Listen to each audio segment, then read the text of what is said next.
Hey everyone, Dr. Richard Lai here with Study Acupuncture with me. Now if you're new here, my name is Richard and I make acupuncture board prep content for busy acupuncturists and acupuncture students just like yourself. Now today's episode is in my mind a continuation of a series on personal discovery. In the recent episodes, we've been going over the heart and culminating now into the next topic, which is the Five Shen. Now if you want to hear all these recent episodes in chronological order, I'll link it in the show notes of this episode. So this episode is on the 5 points for the Five Shen, and this episode is part 1 of 2 episodes on that topic. Now I like to keep these episodes as short and sweet and as bite-sized as possible so that it's easier for you to digest, easier for you to take in and assimilate into your clinical practice. Now with these 5 spiritual aspects, I've been working them out in myself and I've been incorporating them in treatments with my patients. And in the last episode, we talked about what the 5 spiritual aspects are, which they are the mind, the Hun, the Po, the Yi, and the Zhi Shi. Now, these 5 spiritual aspects, they're housed in 5 of our yin internal organs. So for example, the mind is housed in the heart. And the mind, we know it's responsible for our consciousness. It's what's forward-facing when we're dealing with people, we're dealing with problems in our life. It's our spirit, it's our Shen. We also have our ethereal soul. Now this is our Hun. This Hun is housed in our liver, and this Hun is responsible for our ability to plan things in life, to have goals in life, to have an overall direction in life. And then we also have the corporeal soul.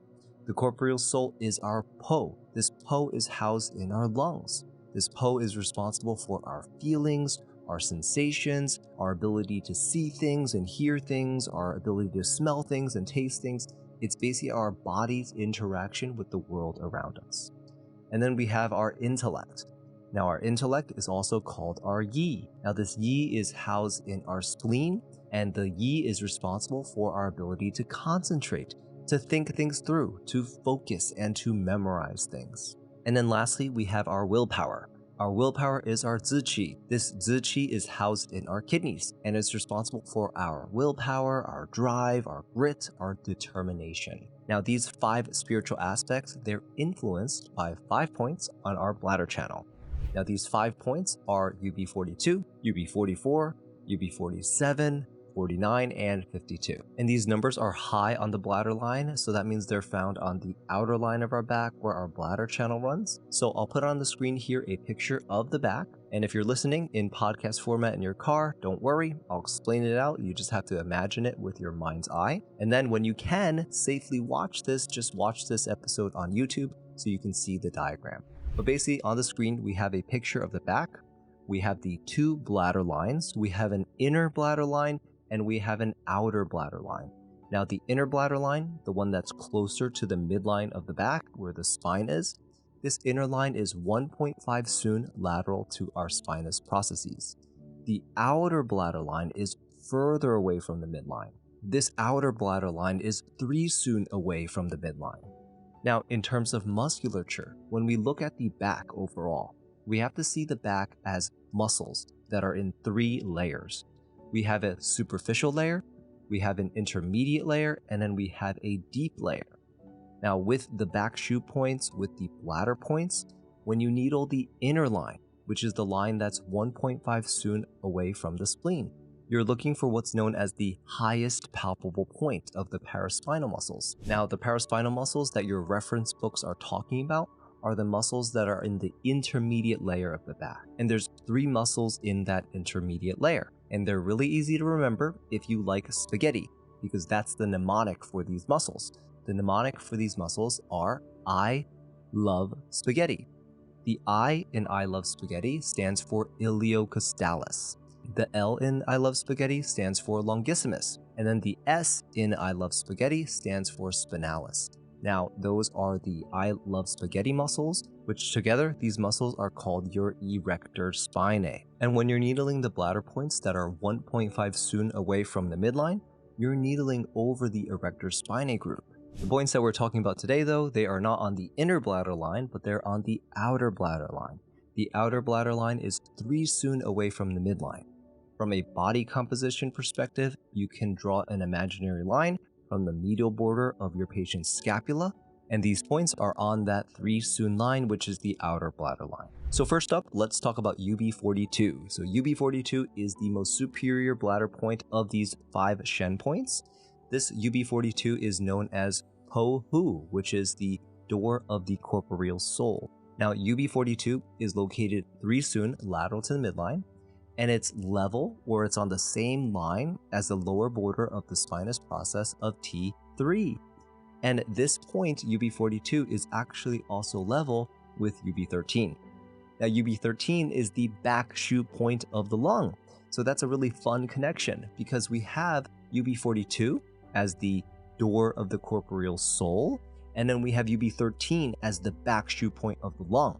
And we know that the lung houses the corporeal soul. The lung houses the Po. Now that's a fun win when something makes sense in acupuncture, and we've got to take our wins when we get them. Now, as a back shu point of the lung, what does this mean? This means that UB13 as a back shu point directly connects with our lung organ because the qi of back shu points directly interact with the organ itself. So UB13 directly interacts with our lung organ. Now here's where acupuncture is really poetic, and it's one of the things that I really love about acupuncture. And there's a saying from the classics that I really like, and it goes like this. Yin diseases move to the yang area of the body. On the other hand, yang diseases move to the yin area of the body. So the question is, where's the yin area of the body and where's the yang area of the body? Now, the yin area of the body we know is the front of our body. The yang area of our body is our back. So yin diseases, where do they go?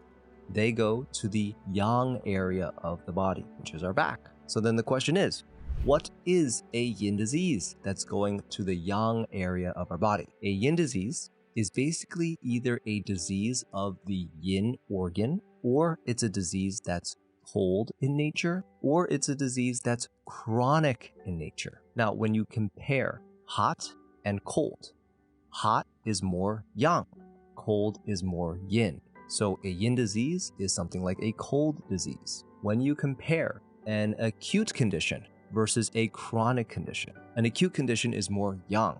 A chronic condition, meaning something that someone had for a long period of time, a chronic condition is more yin versus an acute condition, which is more yang. So yin diseases, where do they go? They go to the back, the yang area. Now here's where the second part of the saying comes into play, and it goes like this. It talks about front mu points and it talks about back shu points. So front mu points, we know they're on the yin surface of our body. So being on the yin surface of our body, they treat yang diseases. Back shu points, they're located on the yang surface of our body. So being that they're located on the yang surface of our body, they therefore treat yin diseases. So back shu points treat yin diseases. Now, if we bring that back to UB13, we can come to two conclusions. Number one, we can say that UB13, as a back shu point, can treat the organ itself, which this one is directly connected with the lung. It's a yin organ, and therefore it can treat all the things that the lung comes with. Like, for example, the lung has a function to govern the nose, so it can treat things of the nose. The lung governs qi, the lung governs the skin, so it can treat all of those functions as well. UB13 can also directly connect with the qi of the lung organ itself. And that's because UB13 can directly connect with the qi of the lung organ itself. That's why it can tonify all of those functions. Now, number two conclusion that we can come up with is that UB13, as a back shu point, can treat yin diseases. Now, yin diseases, we said before, they're things like cold, they're things like chronic diseases. So if your patient's presentation is very yin, you have to make sure that you leave time to add a back treatment, which that brings us now back to our point UB42. UB42 is the door of the corporeal soul. UB42 we know is 3 Sun lateral to the midline. We know it's level with T3, and it's also level with UB13. Now, what can UB42 do?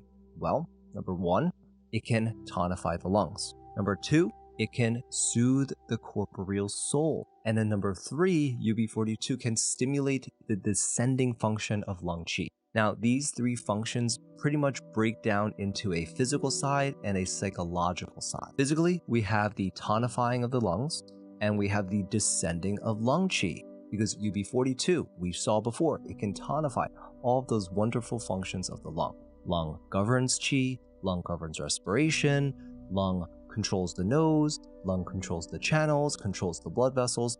UB42 can tonify all of those functions. UB42 can also descend lung qi, which means if lung qi is rebelling upwards, what's going to happen in our patient is that they're going to be coughing, they're going to be wheezing, they're going to be feeling short of breath.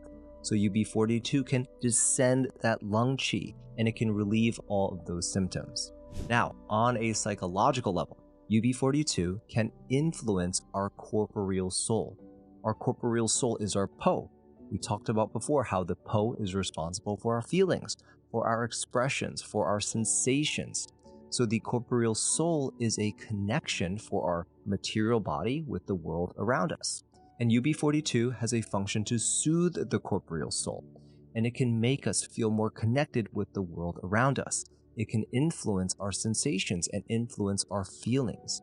And actually, according to one reference, it says that UB42 can make a person turn inwards and be comfortable with oneself. Now I'll say that again because I just love that so much.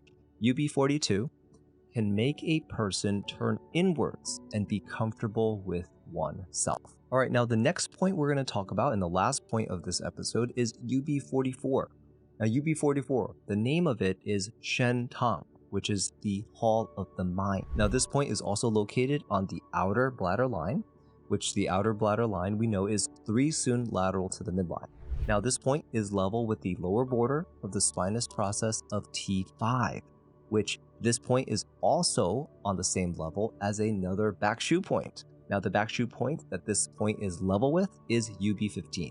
UB15 is the back shu point of the heart. So UB42, the hall of the mind, is on the same level as the back shu point of the heart. And we know that the heart houses the mind. And the mind is our Shen, it's our spirit. And the mind is responsible for our consciousness. The mind is responsible for our sleep. The mind is what's forward-facing when we're facing people, when we're facing problems in our life. That's what our mind is responsible for. Now, another spiritual aspect is also responsible for our sleep, and that's the Hun, or the ethereal soul. So both the Hun and our mind can influence our sleep. And that's because, to be more specific, the mind is housed in heart blood, and the Hun is housed in liver blood. So if there's some sort of pathology that affects liver blood, or it affects heart blood, then the spiritual aspect that's housed in them can be affected, which means that sleep can be affected. So if you're working with patients who are coming to you because they're having trouble sleeping, and you're suspecting that it's something blood related, you have to perform some differential diagnosis between the liver and the heart. Okay, so with UB44, which is the hall of the mind, which is located 3 sun lateral to the midline, level with the lower border of the spinous process of T5. This point has 2 functions. Number 1, it can calm the mind. Number 2, it can subdue rebellious qi. In terms of calming the mind, there's a ton of issues that can affect the heart and can affect our mind spirit. So those things are like depression, anxiety, sadness, confusion, mental fog, lack of clarity, being burnt out. Those are all things that can affect the mind spirit.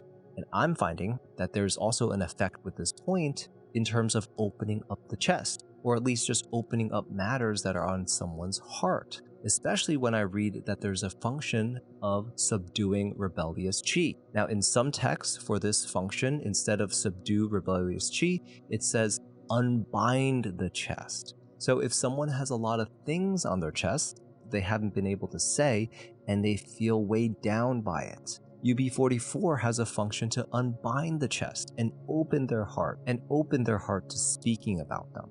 On top of that, UB44 can also treat other issues that affect the heart and mind spirit, like the depression that we talked about, the anxiety, the sadness, even confusion, like lack of clarity.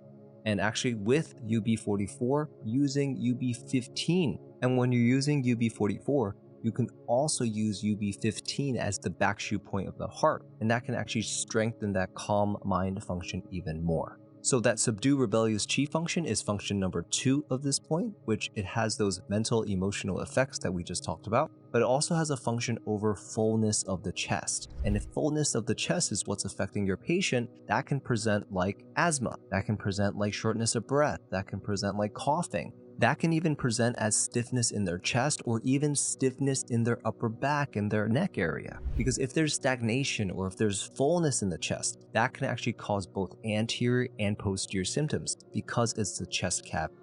Alright, so that's UB42, which is the door of the Po, and UB44, which is the hall of the mind. Now, I encourage you to try those points out on yourself and on your patients this week if you feel it's clinically appropriate for them. For me, I'm still finding so many positive effects with these points, especially with UB44 and unbinding the chest and opening up someone's heart to be able to talk about the things that have been on their mind. And next week, I'll go over the other Shen points with you.